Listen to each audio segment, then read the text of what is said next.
Chapter 24 Everkind. Fluttershy? Yes, Scootaloo? How did the Everfree Forest get its name? Oh, now there is a good question. The two Pegasi, older and younger, yellow and orange, sat side by side on the green reading seat of Fluttershy's front room.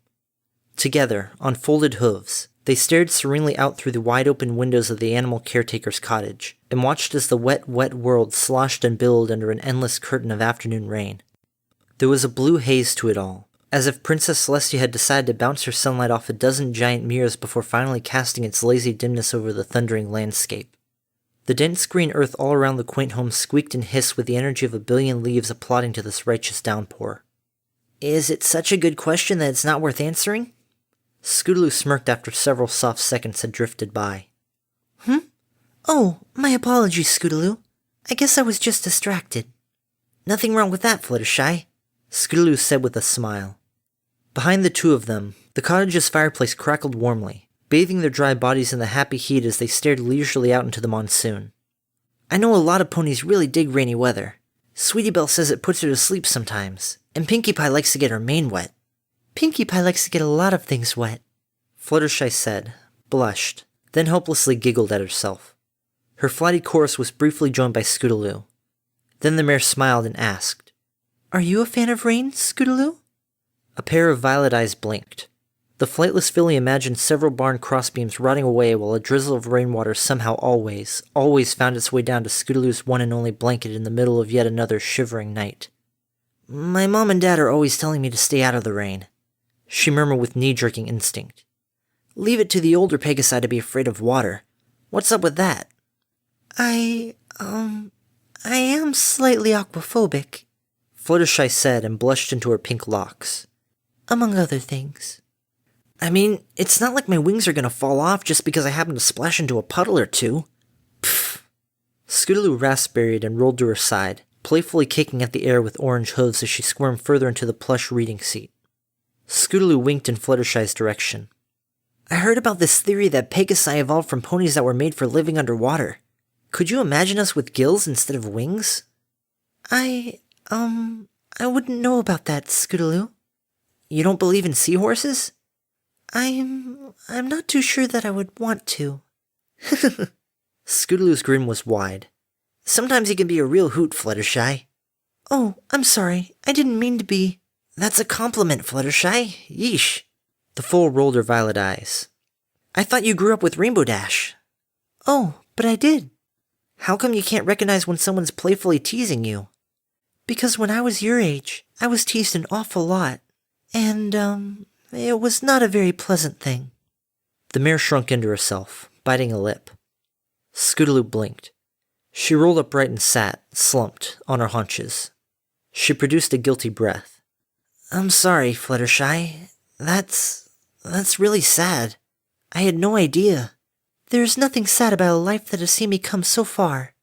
Fluttershy looked up, smiling sweetly. And that has given me so much to be grateful for, such as your company, Scootaloo. I'm glad to have you here to talk to. If I could go back into my past somehow, and change things from the way they were, it would affect what I do now, and furthermore, what I enjoy. So don't be sorry, Scootaloo. Sad things only happen to make us stronger, and they carry a grace all of their own. If you say so, Scootaloo murmured, her tiny wings drooping slightly. She gazed at the several leaves of a nearby bush glistening in the pelting rain. Moisture dripped off two of the white roses, flickering to her like a pair of white names, white rocks, white spaces lost to her life. The rain suddenly had a low hum to it, like a bass violin that Scootaloo had heard on Granny Smith's record player one day while the Pegasus was visiting Applebloom. There was something divine and powerful about melancholic strings in the hooves of an equine artist. Scootaloo would never admit to her fellow crusaders, but she had often daydreamed about having a record player of her own someday, so that she could listen to what her close friends could only call boring and stiff music. Sitting down and drowning in violin music was a stone's hurdle away from the likes of riding a scooter, ziplining, or wrestling alligators. But there were times, gray-shadowed, lonely times, when there was nothing else that Scootaloo wanted to do more. Even at age 8, the fool wondered if all things in nature simply wanted to stay put and release from time to time, much like the stationary rain cloud enshrouding her and her melodic-voiced acquaintance before the window. Would you still like to know, Scootaloo? The foal blinked, then glanced aside. Huh? Fluttershy's face smiled like living platinum in the dancing kiss of the warm fireplace. About how Everfree got its name. Oh, sure, The young Pegasus smiled bashfully and gestured with a hoof. Fire away. Fire? Why would I want to fire something? Fluttershy. Oh, Everfree was named when pony explorers surveyed the land in advance of the Faustmere caravan that settled in Ponyville. I know. Harmony nodded her black mane. Fluttershy blinked, creeping pensively through the densely shadowed forest that loomed hazily on either side of their sluggish trek. You know? The copper Pegasus smiled sweetly. I've heard the story of Everfree's discovery before. I have to say, it was told to me remarkably well. Oh, then I can't presume to tell it any better. Fluttershy's hoof dragged limply in the rich black soil. Harmony chuckled. On the contrary, I'm all ears. But, Miss Harmony, I thought you said... What matters most about this place is what it means to you, Miss Fluttershy. That will make itself obvious to me in the telling. And if I'm here to collect all of my information for Her Highness Princess Celestia, then the how is just as important as the what, especially when it comes to the things you know about this place and all that it means to you. She gazed aside and winked pleasantly at the mare. So, please, tell me a story, Fluttershy. She gulped slightly, but maintained professional airs. I like hearing your voice. The caretaker's yellow coat blushed rosily from underneath. For whatever the time traveler's words were worth, they ushered a gentle current of energy into Fluttershy's spine, so that she strode with an evidently firmer gait alongside the Camelodian clerk as the two ponies made their way into the sprawling heart of Everfree, on the lookout for an elusive Capricorn. Well, like I said previously, the land needed to be surveyed before Faustmere and her pioneers even set hoof here. After all, there could have been several unforeseen dangers to ponies, especially when the richest farmland was located so close to an unchecked cluster of forest. And in those days, nearly halfway through the Third Age, wildlife was not as capably stewarded as it is in the present. Fluttershy explained, her wings twitching before the rain-swept window of her cottage. Cloudsteel wasn't formed until about 200 years ago. The closest place to find Pegasi like you or me was in Stratopolis, and that was located over the Eastern Ocean and not north of Stalliongrad like it is today. So you see, Scootaloo, the Earth ponies were on their own when they founded Ponyville. They did not have the flight advantage to tame the skies as well as the land. Well, didn't they have unicorns to at least cast protection spells? That's just it. There weren't as many unicorns willing or able to live outside of major cities in that time period. You see a lot of that today, of course, but several hundred years ago it was a different matter altogether. Aside from places like Canterlot and Winnipeg, you'd be lucky if you could even find more than one unicorn out of 1,000 random ponies. It's on account of the huge number of unicorns who died during the war with the Lunar Empire, you see. Yeah, I think I remember Twilight Sparkle mentioning something about that. Without unicorns and without Pegasi, Earth ponies couldn't use magic or flight to tame the landscape. They had to rely on sheer willpower and courage alone. That means that they had to plan ahead. So, long before Faustmere dared to bring her many traveling families into the center of the Great Equestrian Valley, she sent a brave band of ponies to investigate the land and determine what Earth ponies could take advantage of, and what they had to look out for. It was these courageous surveyors who came upon the forest just beyond this cottage here. And then they named it Everfree, right? Well, no, not at first. Fluttershy murmured as she nervously inched her way down a series of steep steps made out of exposed tree roots. Harmony had hopped down beneath her. Trotting a circle in the moist earth, the time traveler spun about and leaned up on her rear limbs to offer a strong hoof to the mare. Well, they had to do it sometime, right? I mean, it's not like they took one step past the tree line and settled for Evermuddy. Most certainly not. The caretaker's yellow limbs wobbled, quivered, and slid. At first, they didn't even dare trotting near the place. It's written that the untouched landscape of the Equestrian Valley was brimming with enough manticores, hydras, and timberwolves to put today's wildlife to shame. Eep! Fluttershy completely missed her route and plummeted, straight into the last pony's grasp. Harmony awkwardly but professionally caught her. She gently lowered the twitching Pegasus to the rich earth. You know, you have wings, she winked. Fluttershy blushed deeply, fidgeting with her iron-tight, coiled appendages on either side of her. You may have better luck convincing them that they're there. Harmony motioned eagerly with her skull, and led the duos trot down a deep ravine bustling with shrubbery, butterflies, and various scampering amphibians. So, the Faustmere surveyors ran into a lot of danger? Or were they smart enough to avoid it? At first, it didn't matter. Many of the creatures attacked their campsites while they were still several hundred meters from the tree line. Yeesh, talk about cranky history. They sustained several injuries. Many of the ponies in the group wanted their chief explorer to write back to Faustmere and declare the land untamable. One writer in particular crafted a very popular note where he wrote that, let me see if I remember it. He wrote, "Though Her Highness's esteemed decree of manifest destiny is divine, there is very little chance that ponydom will ever be free from the forest presence while in the bold act of colonizing the Equestrian Valley, for the landscape is perpetually malevolent at best." Or something to that extent, Fluttershy added. Wow, ponies wrote with a lot of flowery words back then. It was a simpler time, Scootaloo. There weren't nearly as many distractions for the settlers as there are today. Literary eloquence was a matter of habit. So that's how the forest got its name? 'Cause it was, ever malevolent? Well, the truth is far more encouraging. Oh, really? The royal court of Canterlot forwarded the letter to Faustmere herself, Fluttershy explained. She was, put off by her own pony's fear and reticence, to say the least. In a potentially suicidal act, she herself traveled to the unsettled Equestrian Valley. She brought along her foal, a daughter, a brave act which has been poetically discussed in several books written since. Unfazed by the treacherous landscape ahead of her, Faustmere made sure that the camp was rebuilt from the animal's attack first hoof. And then, along with a few of her most trusted pioneers, she marched into the depths of the Everfree Forest. She led the first expedition into that foreboding landscape. Under her courageous lead, the first Earth ponies of Ponyville made careful written observations of everything they saw. Several hundred unknown species of animals were discovered in that week-long expedition alone. There were trees that no pony had ever seen before, rock formations and weather phenomena too. By the time Faustmere and her troop had come back, she had gathered enough data to produce a book, which is famous to this day, named... Let me guess. Faustmere's Home for Imaginary Wildlife? No, Scootaloo. It was far more appropriately called A Pioneer Pony's Journal of the Ever-Free Forest of Equestria. You see, Faustmere had found a way to turn around the rather negative words of her dismayed associate who had first written about the woes of the colonization to Canterlot. The point she made in her book was that the forest bordering the Equestrian Valley was innately special, for it was, and still is, a free landscape where wildlife runs unchecked and yet remains perpetually self-sufficient. The grass grows, the animals eat, the weather does as it pleases, and if any pony attempts to tame this landscape, he or she would ultimately be harming it instead of preserving all of the amazing things that dwell within. Sounds like Faustmere was a tree hugger. Miss Harmony. Fluttershy flashed her a bothersome look as they strolled under a low ceiling of green canopies beside a glistening waterfall. I'm just saying. The time traveler smirked. She brings a kid no older than 3 winters to the edge of equestrian civilization, and she ends up writing a 500-page book about grass? Sounds like Earth ponies of that day and age were more than simple. They were friggin' bored.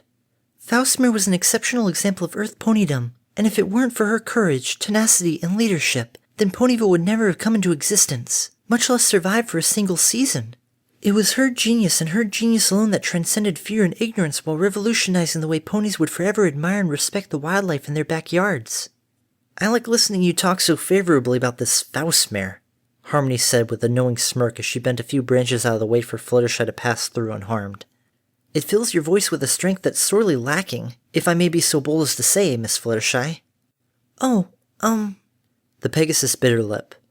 I only meant to defend Ponyville's founder and her legacy. And there's no need to.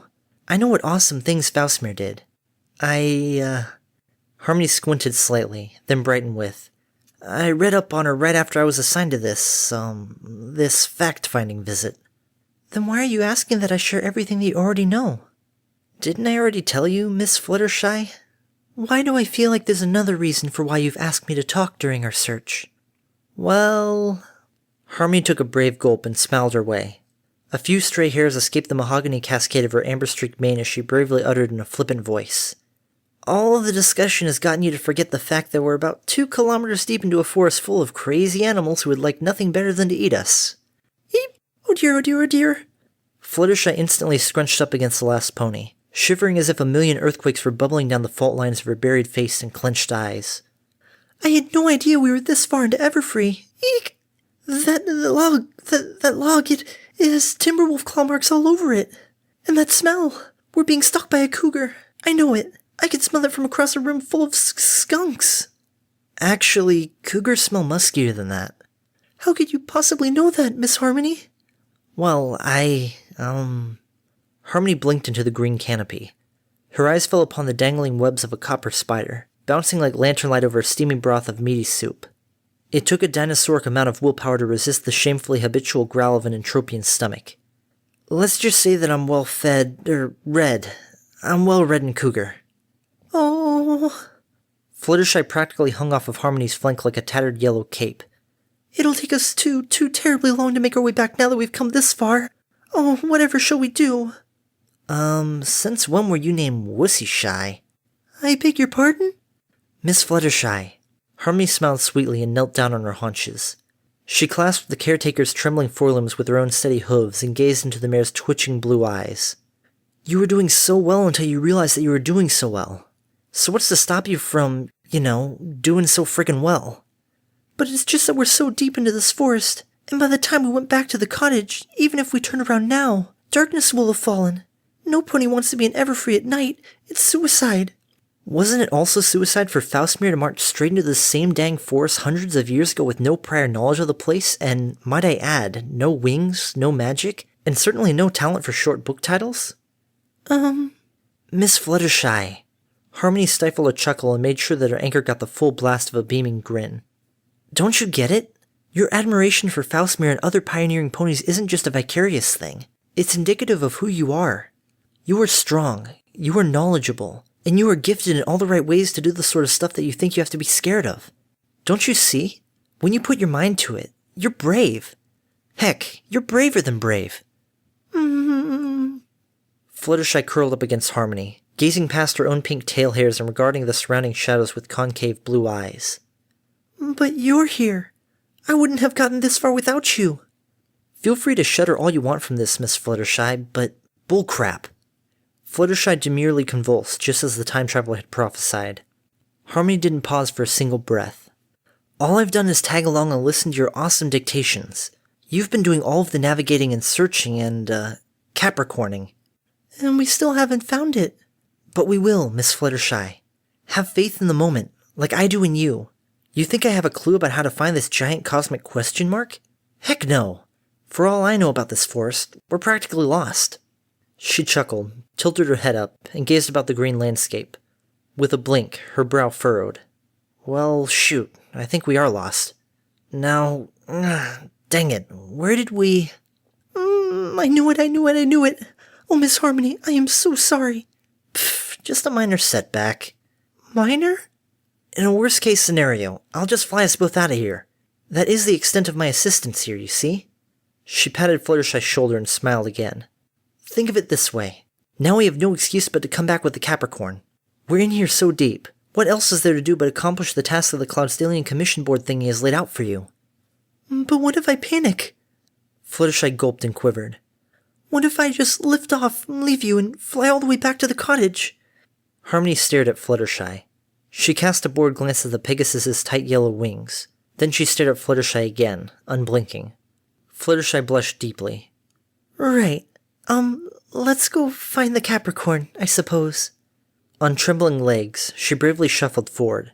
It was a 50 centimeter per minute waddle, but it was enough to bring a brave smile back to the time traveler's face. Don't worry, Fluttershy. If you must know, I can and will protect us if need be, but I really don't think I have to. You've so got this, girl. Your words of encouragement are as charming as they are, misguided. Why are you so friggin' hard on yourself? Harmony exclaimed. For crying out loud! All I want to do is see you get your job done so that you can rightfully shove the fruit of your talents right into Corporal Rosefart's face. Captain Redgale. Whatever.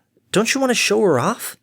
Harmony winked as she tried slowly to keep within the caretaker's courageous gait. That uptight basket of gray feathers treats you as if you're weak and helpless. But I am weak and helpless. Harmony never wanted to choke and hug something more than she did right then. With a groaning breath, she traversed the palpitations of her entropian heart and managed. Miss Fluttershy, if you just let ponies treat you like crap, And I don't care if they're hired by Cloudsdale, Camelot, or Her Majesty herself. Then that's all you're ever gonna get in life. Crap. You owe it to yourself to have more faith in who and what you are. Not to mention in all the amazing things that you're obviously more than capable of. I've always believed that it's never my place to owe, but rather to earn. Same thing, isn't it? Not exactly, Miss Harmony. Like I've said, I'm very weak and helpless. Miss Fluttershy. Hear me out.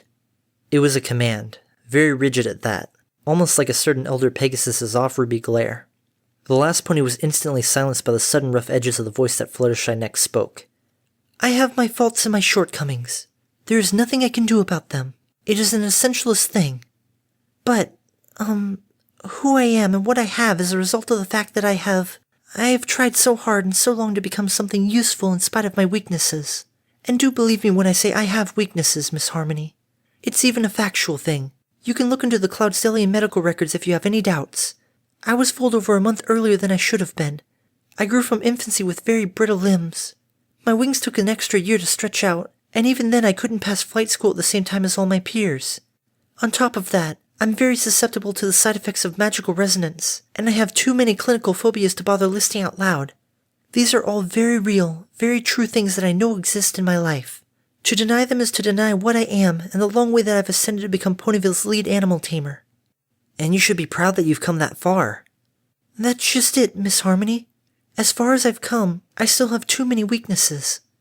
They are things that will never go away, even if I make enough accomplishments to put the legacy of Faustmere herself to shame. No matter what I do or where I go, those weaknesses come back to haunt me. They're the reason why I can't get anywhere near an adult dragon, or why it's so hard to even think about buying a home in downtown Ponyville, or why my family never... It was after 3 successive cracking sounds of broken branches underneath her hooves that Harmony realized Fluttershy had ended in mid-speech on purpose. With a squinting expression, she gazed curiously back at her anchor of kindness. The Pegasus's face was hung, a posture flanked by lingering sighs. Her hooves patted the earth steadily, shuffling bare inches away from tripping on her own silken mane. It was a practiced type of throttling that the caretaker had obviously mastered, a pitiable talent. Her platinum wings remained locked in porcelain imprisonment, an ironic yet delicate stranger to clouds. All of a sudden, that deep and dangerous trek into Everfree didn't seem worth it, not even for an endangered Capricorn. Harmony felt the same as she imagined Fluttershy did, for all of her life, staring into a mirror and only seeing the flaws.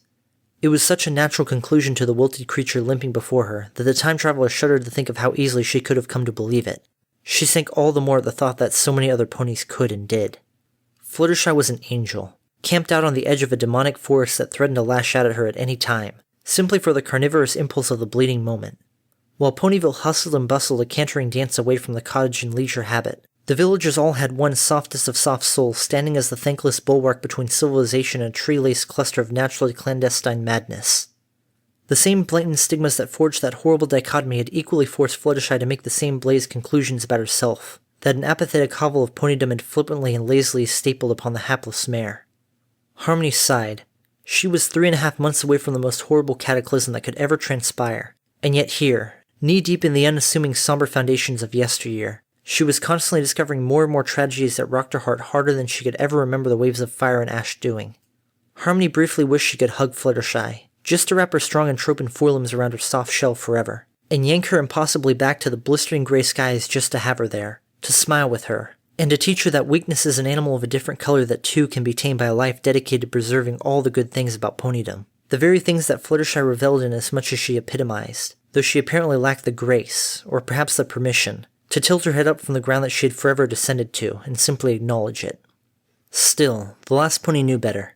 If the Everfree Forest merely terrorized Fluttershy, then the likes of the wasteland would utterly destroy her.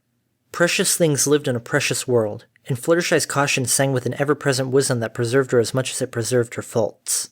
Tragedies existed because happy things did, and Harmony suddenly felt too tired and too sick to continue beating her charm over the caretaker's skull, like so many teasing bludgeons of innately caustic ponygrit had done before the entropin avatar even arrived there on green flame. Searching for Fluttershy's spirit would have to be like searching for the Capricorn. It would take time, and time was the least of Harmony's weaknesses, while it was the only true one of Fluttershy's. "Tell me more about Everfree, Miss Fluttershy," she uttered with a meditative smile while trotting alongside the caretaker. It was Fluttershy's turn to raise a quizzical eyebrow. What more is there for you to hear about? She blinked, then nodded her face towards the grim foliage surrounding them. Or to see? How about to think? Harmony smirked. It had to have been more than a history lesson that got you to live so close to this creepy place. Fluttershy trembled one last time from the shadows, took a deep breath, and remarked, I guess that the Everfree Forest, reflects a certain philosophy of mine. Fluttershy's philosophy? Harmony grinned wide. Now this I gotta hear. Miss Harmony, wouldn't you rather deliver to the princess the facts that I know about local plant life, or how to keep parasprites from spreading beyond the tree line, or...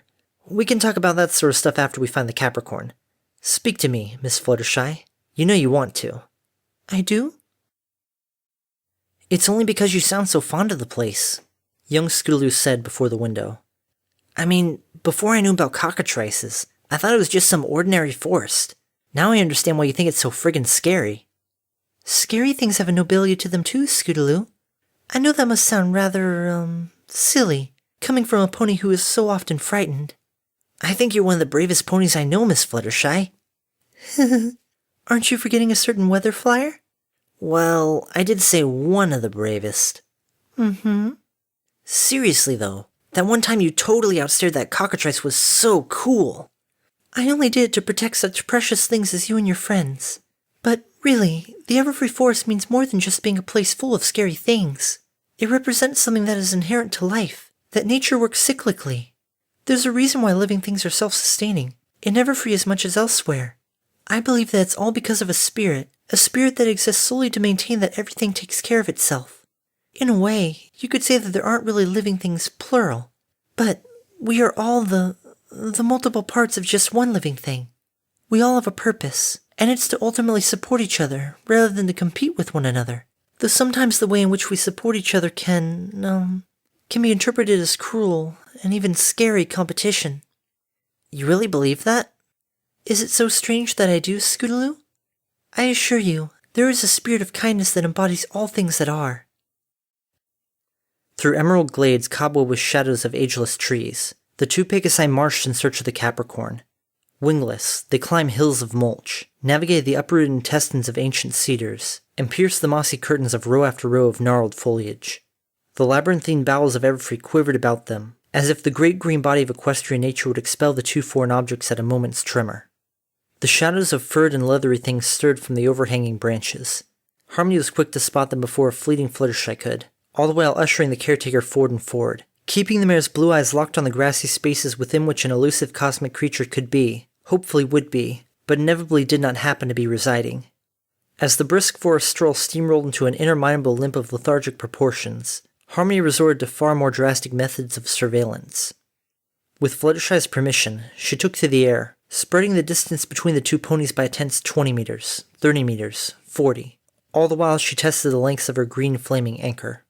Wordlessly, Harmony hovered at the level of the ginormous tree canopy, peering her amber gaze for any sign, a cosmic silhouette or a flickering aura against the expansive green sea of the forest, that might point out the Capricorn to the last pony's elevated sight and render the search to a successful finish. She found it hard to concentrate, though, as the ever-gnawing fear of being whisked away in green tongues to a dark, thorny world pierced her inner soul with the snarling fangs of a feral blue monstrosity. The sky above, or what scant golden shred of it that could be seen through the living ceiling, melted from gentle blue to autumnal yellow as the day began its ritualistic slide into the cascading afternoon. It never ceased to surprise the time traveler how fast an actual equestrian day went by.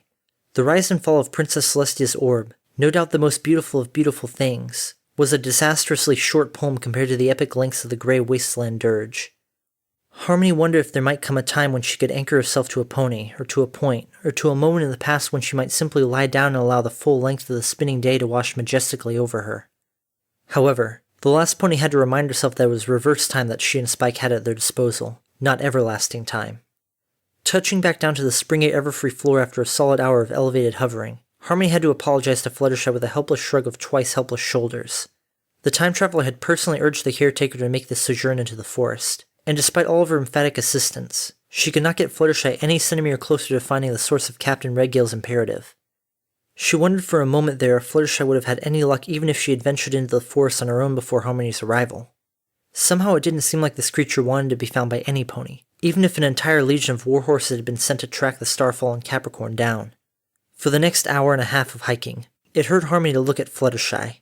It hadn't taken long, but the bitter shame of somehow failing the Pegasus had impaled Harmony's entropian soul more than a million trolls could ever hope to achieve.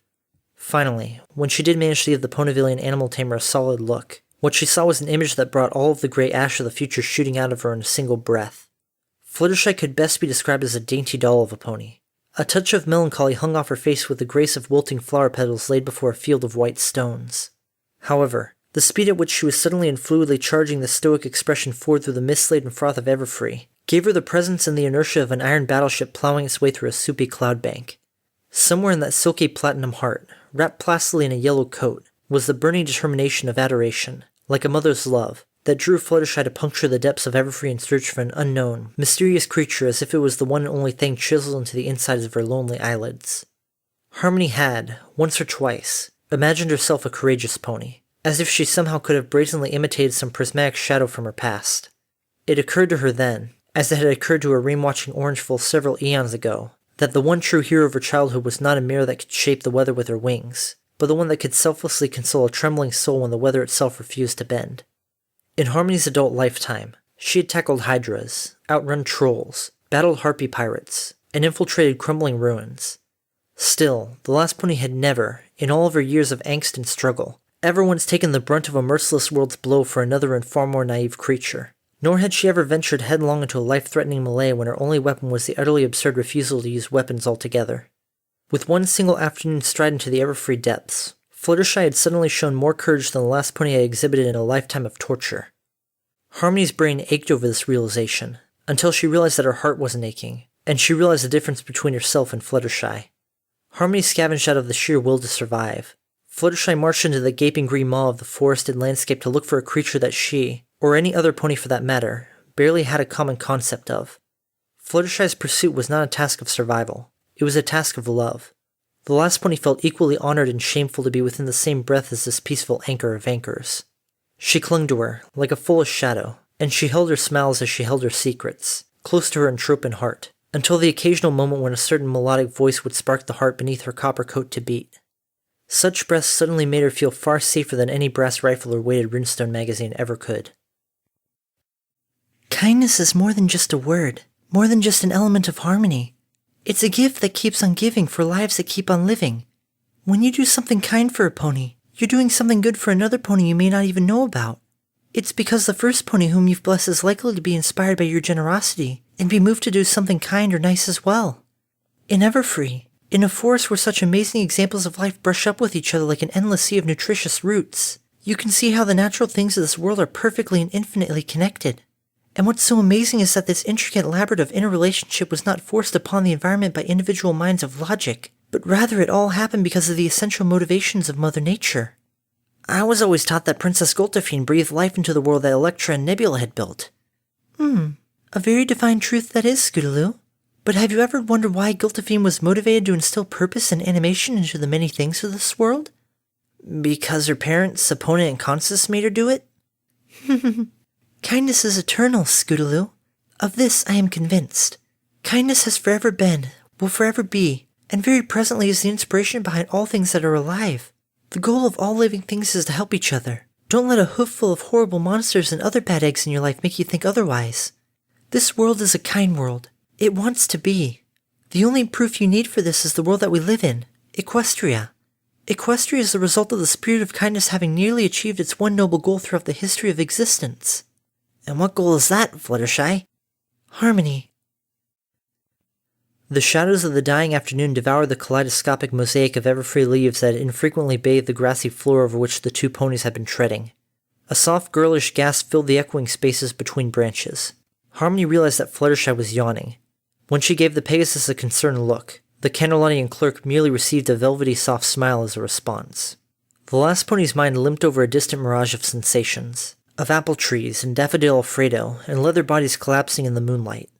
The time traveler briefly thought that she had actually mastered persistence when visiting Applejack, that she had become the epitome of patient hard work and strength rolled up in one entropian sandwich. As the minutes of Everfree bled into hours, and as she witnessed the once trembling Fluttershy marching ceaselessly across the lengths of a Capricornless forest, She realized that there were still some creatures of Ponydom that could put even the most superheroic feats to shame, for they were the very things that gave the world before the wasteland its toasty joy and glow.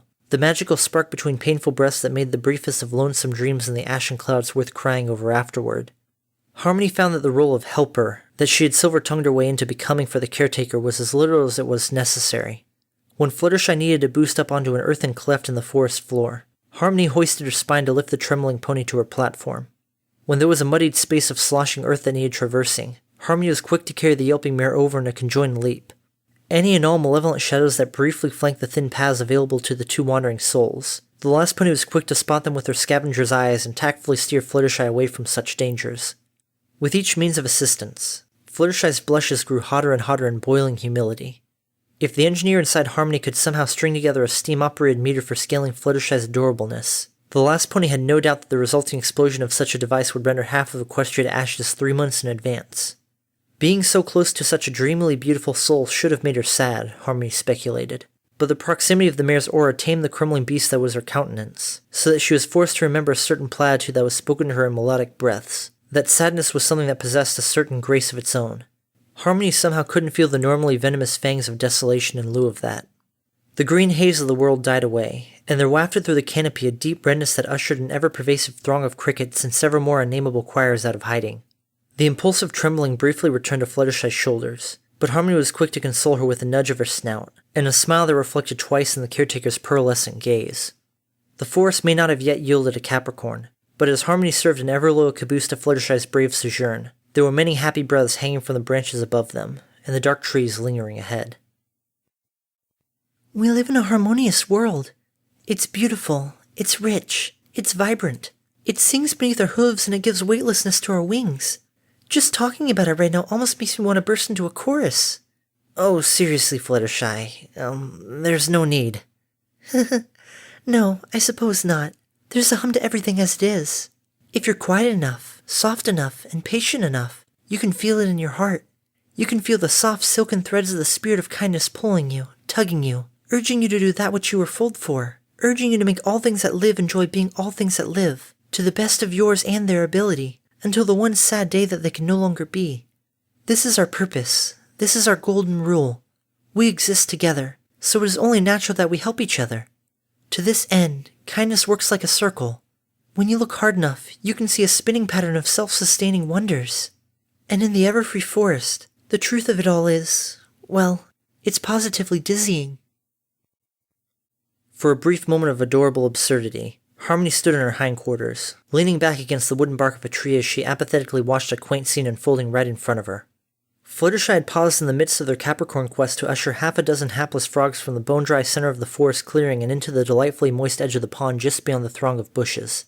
She murmured lovingly and clicked her tongue against dainty lips as she urged each amphibian into the new watery home. As each wart-laced creature plopped one after another into the muddy depths, Fluttershy cooed with increasingly warm breaths of relief. Harmony raised an eyebrow. She tried not to grin, but it was like fighting a mountainous avalanche one hoof with nothing more than a dustpan.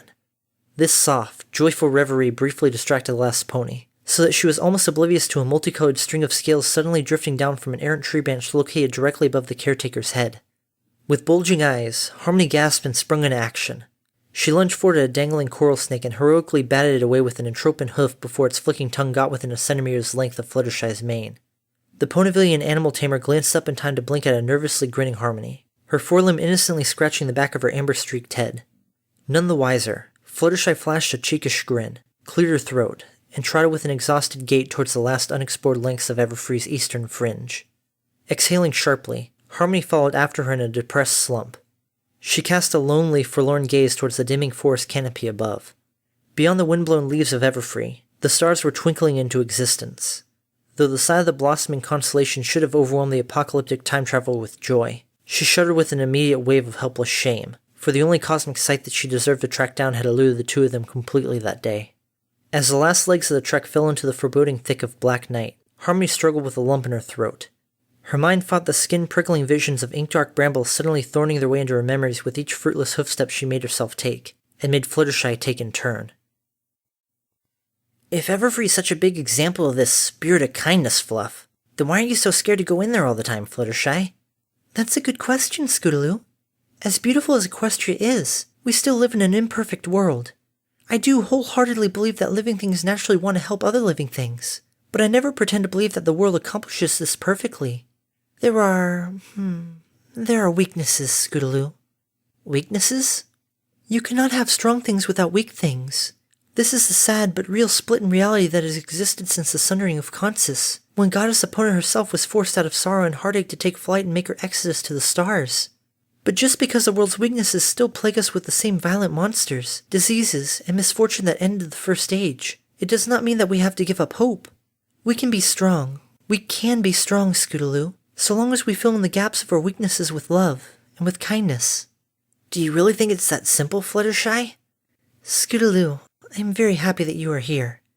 What does that have to do with anything? Quite simply that you are filling a gap right now, though you may not truly know it. And I thank you. I thank you for that, Scootaloo. It's very kind. An exhausted Fluttershy glanced over towards Harmony at the tail end of the Pegasus's utterance. Yes? Harmony shook her head. Don't mind me. I was just... She looked across the dim foliage and blinked in concern at her anchor. Miss Fluttershy, do you need a breather? The frail Pegasus nodded with a wilted shudder. I think that would be most comforting, Miss Harmony.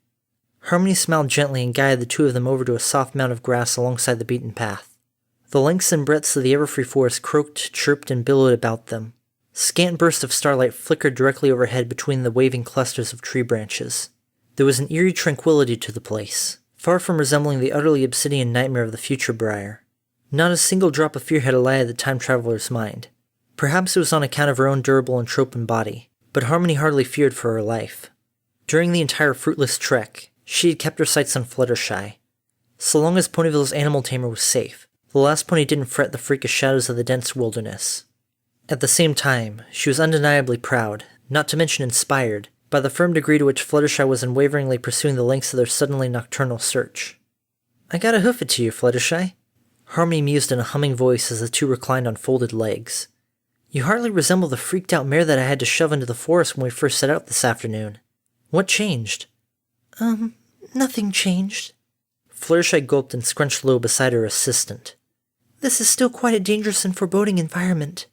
You hardly seem fazed. As a matter of fact, you were trotting even faster than I was.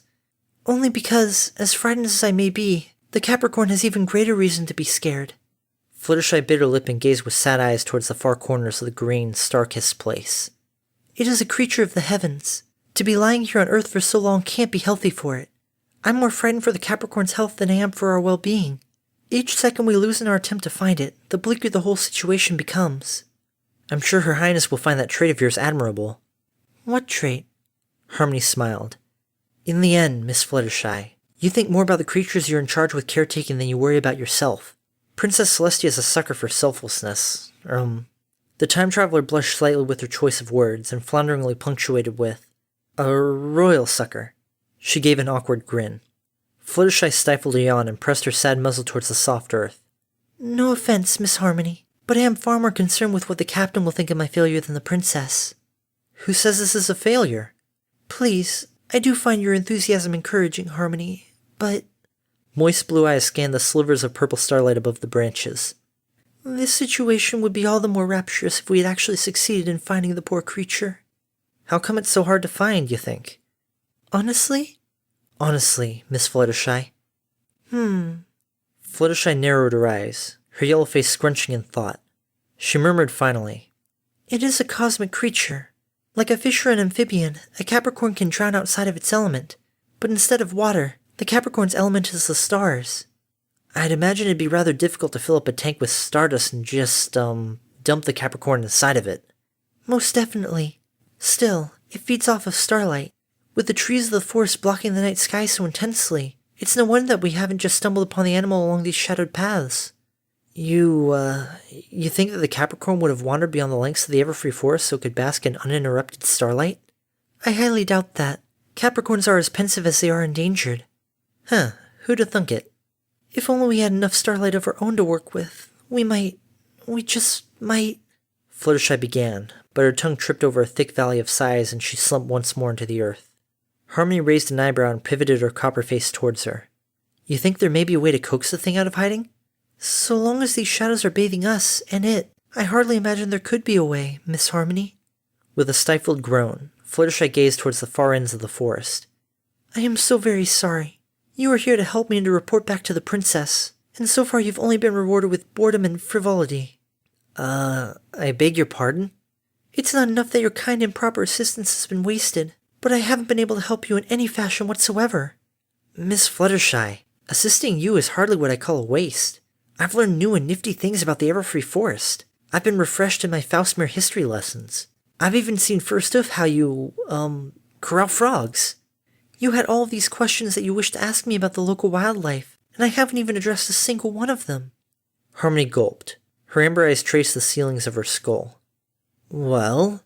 She mentally tap-danced around the trooping lengths of the night-drenched forest until she fell once more into the center of Fluttershy's soft gaze. We could tackle those any time, you know? She smiled innocently. Well, what did you want to know? For instance... Harmony kneaded her hooves into the soft, pliable grass beneath them. This was the last pony's moment. Hopefully the first of many occasions in which she could grill an expert observer of the past on the red dawn that would precede the unimaginably horrible storm. Have you... Miss Fluttershy, have you noticed any bizarre things with the local wildlife as of late? Is there something specific that Her Majesty may be concerned about? Oh, I don't know. Harmony cleared her throat and attempted to smile her way through the next few hurdles of inquisition. Mass migrations, disruptions in the food chain, unnaturally nomadic habitats, indications of, instinctual panic? What kind of panic? Fluttershy blinked steadily. And for what reason? Harmony hissed under her breath. This was becoming a constant game of plate spinning, in which she had to find the appropriate degree to which she could press a holocaustal issue without so much as describing it. She realized that there were very rare occasions when she could actually make use of her resilient entropian body.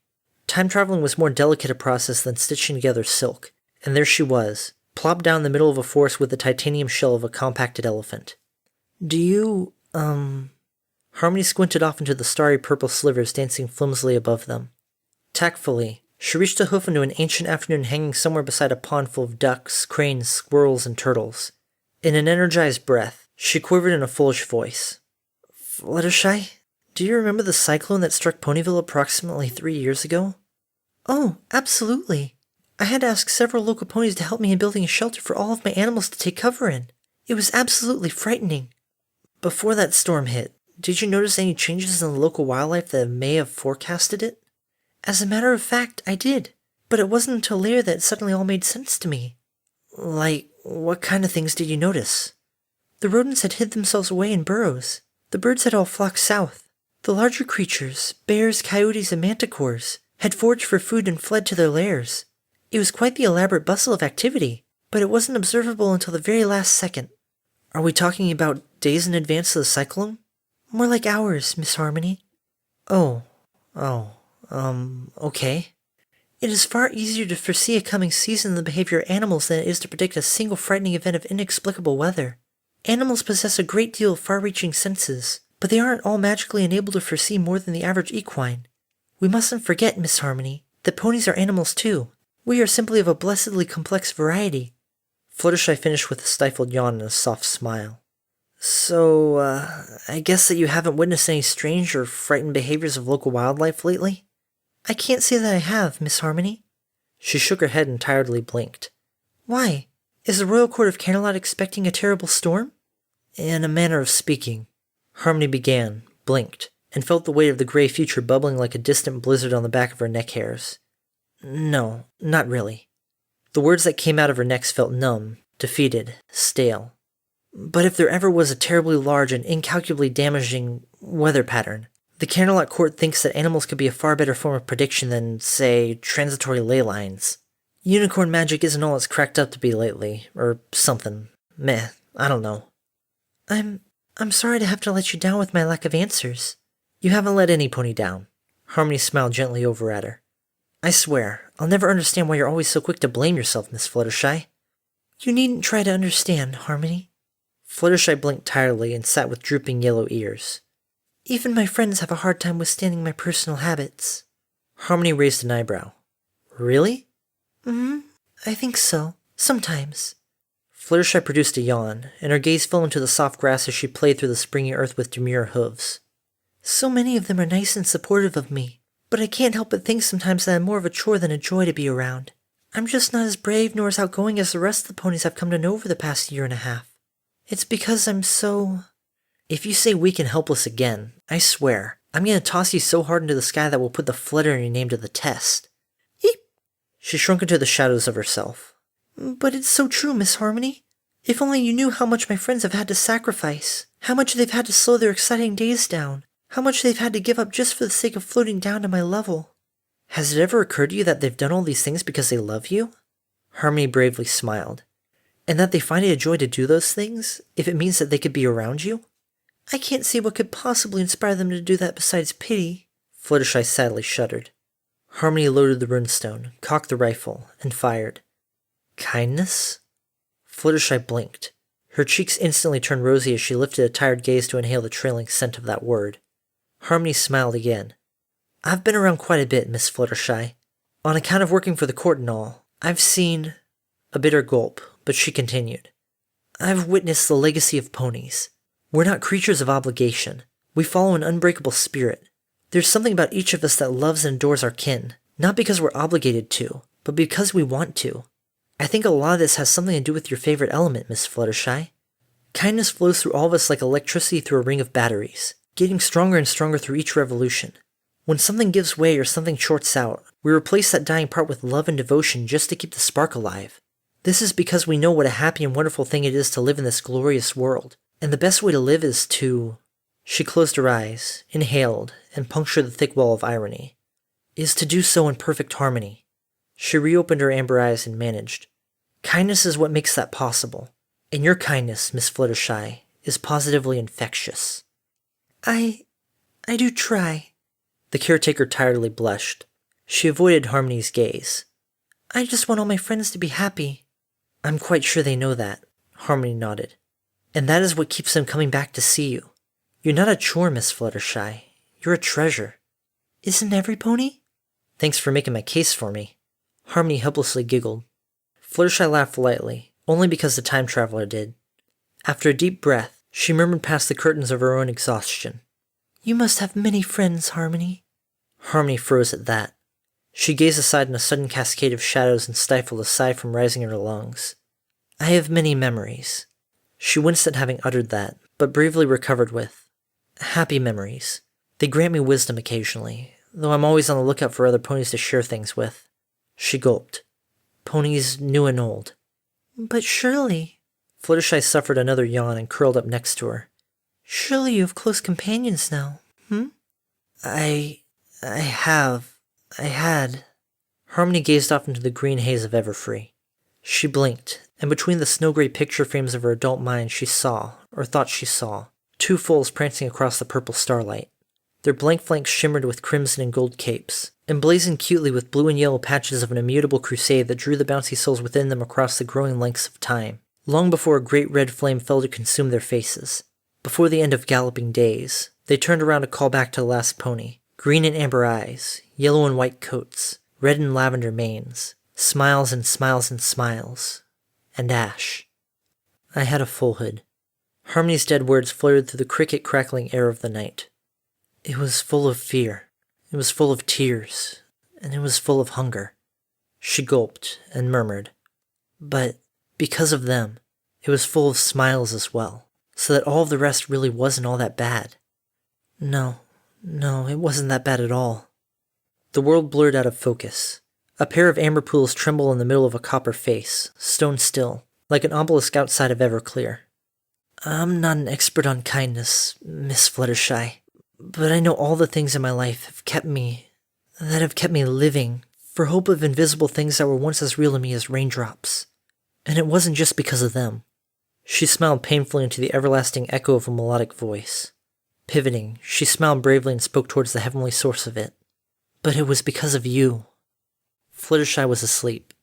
In soft, cloudy waves, her yellow coat inflated and deflated, preserving a warm breath that only her soft shell of a body could ever feasibly house in the great equestrian void. Her pink tail hairs had entwined foolishly within the curves of Harmony's hooves. Her cutie marks butterfly shimmered suddenly like a nightlight, casting a permanent halo on her immaculate soul. With a deep breath, Harmony smiled. In the blind gap of her companions and consciousness, she finally granted the tears freedom to pierce the night. Swiftly drying her cheek with a forelimb, Harmony gazed sideways at her anchor, feeling the glen light up with the phantom glow of an invisible fireplace. Before her beating heart, the forested hovel magically illuminated with a toasty aura indicative of a cottage atrium, blossoming suddenly in the starved corner of the last pony's mind. Before she could confusedly blink the sensations away, she heard, or thought she heard, a creaking of stairs. Gazing aside, she saw a series of wooden steps, and there shuffled down them an orange foal with no room for tears and even less strength to afford them. The ghostly image trotted quietly towards Fluttershy on the green grass, and the world threatened to explode upon their forbidden contact. Harmony immediately buried her face into shuddering hooves. With sweaty palpitation, she reopened her twitching amber eyes into the dark folds of the everfree forest. Her friends were gone. The fireplace was gone. The stairs were gone. Her orange childhood was gone. All that was left was shadows. And Fluttershy, in an immortal slumber, her limbs heavenly devoid of thorns or ash. It would not be this beautiful forever. "It doesn't have to be," the last pony said in a wise, somber voice.